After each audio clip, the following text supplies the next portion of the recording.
No one noticed the humans at first. That was not an accident.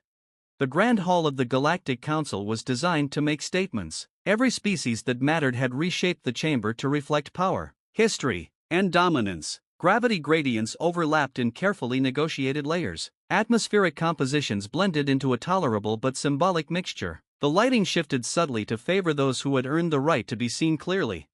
The humans did none of that. They walked in under standard council gravity, standard atmosphere, and neutral lighting. Their delegation was small, only 5 individuals, moving calmly across the polished obsidian floor as if they were early for a lecture rather than late to history. Several delegates glanced their way, most did not. At the highest tier, the Karate Dominion shimmered behind translucent energy veils, their massive armored forms surrounded by honor guards. Near them sat the Aurelian Conclave, radiant and luminous, bodies composed of light refracted through crystalline frames. Lower still were the trade coalitions, hive minds, war cultures, and ancient empires that had survived long enough to believe survival was proof of superiority. Humans were none of those things. They were new. New species were tolerated, observed, categorized, rarely respected. Council Speaker Vethrix of the Lorne Ascendancy tapped a claw against the resonant stone, sending a harmonic vibration through the chamber. The session will come to order, Vethrix announced. Item 7, Petition from the Sol System. Representation from the species designation Homo sapiens. A ripple of low amusement moved through the hall. The Karate ambassador did not bother lowering his voice. They are the bipedal deathworlders, yes? The ones who still use chemical propulsion in local space? Aurelian life facets flickered in something like a smile. I believe so. Their industrial output barely registers. Then why are they here? Another delegate muttered. Observers do not petition. The humans reached the central platform. They stopped. They waited. No bow, no display, no holograms of conquered worlds or ancestral victories, just 5 figures in dark, simple attire, standing with hands loosely clasped or resting at their sides. Finally, the center human stepped forward.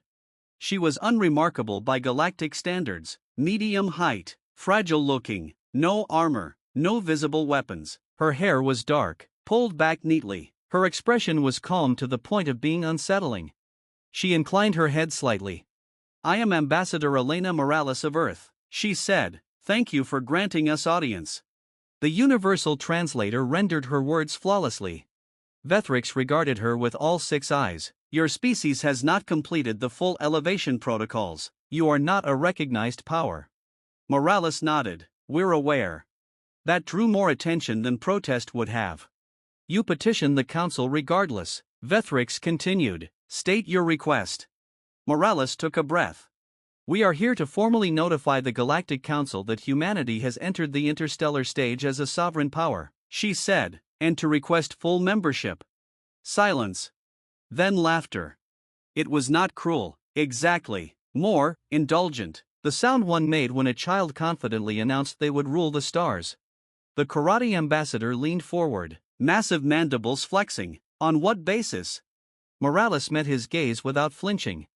Survival, she said simply. Another delegate clicked in irritation. Many survive.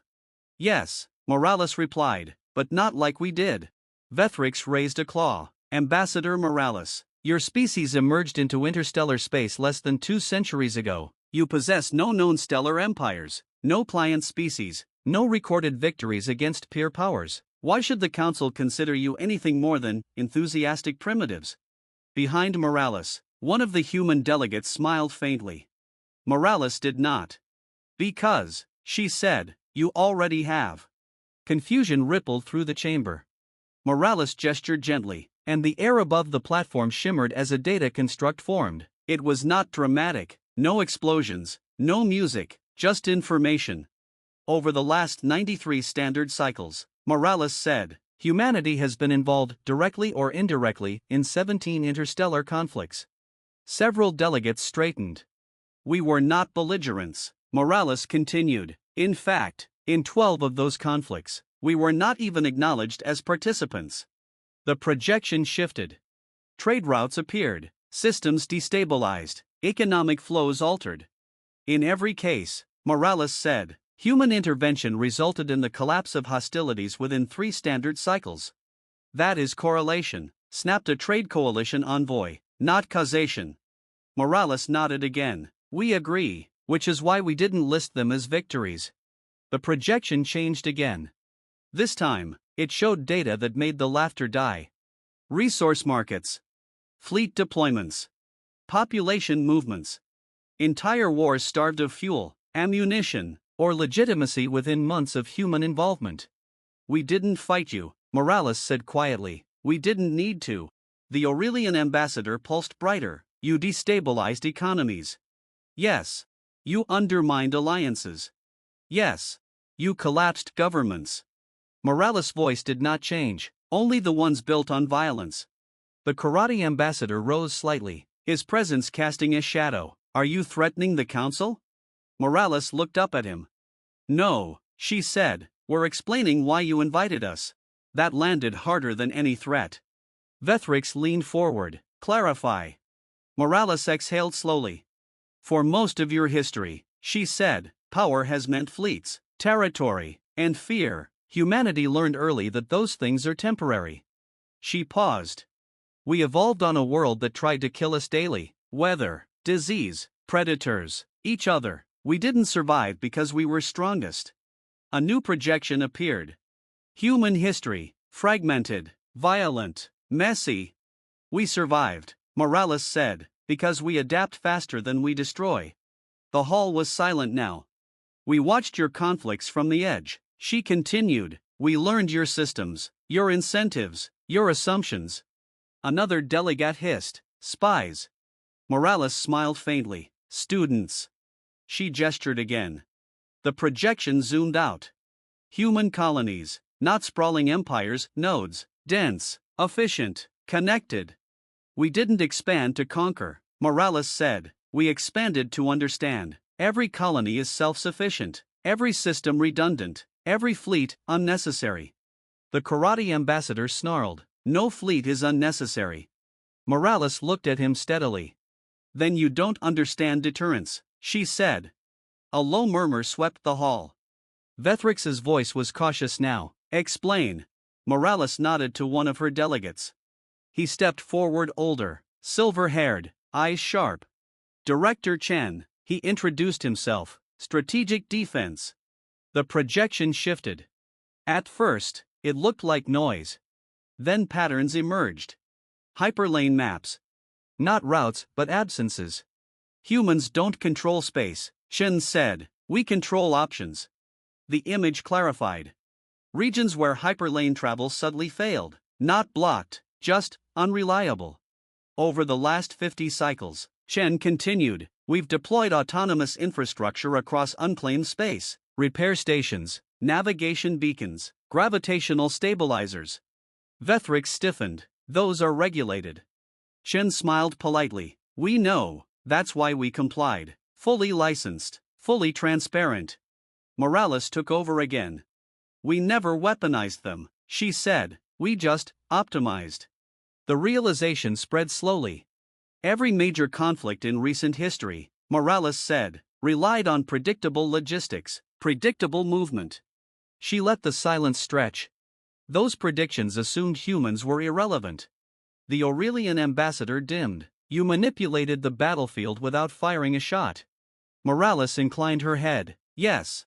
And if the council were to deny your petition? Vethrix asked quietly. Morales did not hesitate. Nothing would happen, she said, immediately. That was somehow worse. But over time, she continued, trade inefficiencies would increase, diplomatic delays would compound, minor conflicts would escalate without mediation. She met Vethrix's gaze. We are very good at solving problems, Morales said. We are also very good at letting problems solve themselves. The karate ambassador slammed a claw onto his platform. This is extortion. Morales shook her head. No, she said, it's transparency. She took a breath. We don't want your territory, we don't want your fleets, we don't want your fear. A beat. We want a seat. The council chamber was utterly silent. For the first time since the humans entered, they were truly being seen.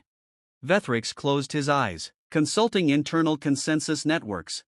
When he opened them again, his voice was different. The council will recess for deliberation, he announced. As the delegates withdrew into private channels and isolated spaces, the humans remained standing calmly at the center of the hall. They did not celebrate. They did not threaten. They waited. Hours passed. Then Vethrix returned. The council has reached a decision, he said. Every compound, luminous, mechanical, was on the humans. Humanity will be granted provisional full membership, Vethrix announced, effective immediately. A ripple of shock moved through the chamber. The council recognizes Earth as a sovereign superpower. Morales exhaled softly. Thank you, she said. Vethrix tilted his head. One question remains. Morales looked up. Why reveal this now? He asked. You could have remained unnoticed far longer. Morales smiled, not triumphantly, not cruelly. Turbulence is increasing, she said. Your old balance is breaking. She gestured around the hall. Someone was going to trip over the truth eventually. She met their gazes, one by one. We decided it was better to introduce ourselves politely. The humans turned and walked out of the chamber the same way they had entered, quietly, calmly, without spectacle. Behind them, the Galactic Council sat in stunned silence, finally understanding what they had overlooked. Humanity had never needed to be taken seriously. They had already changed everything. And they had done it by walking in and waiting to be heard.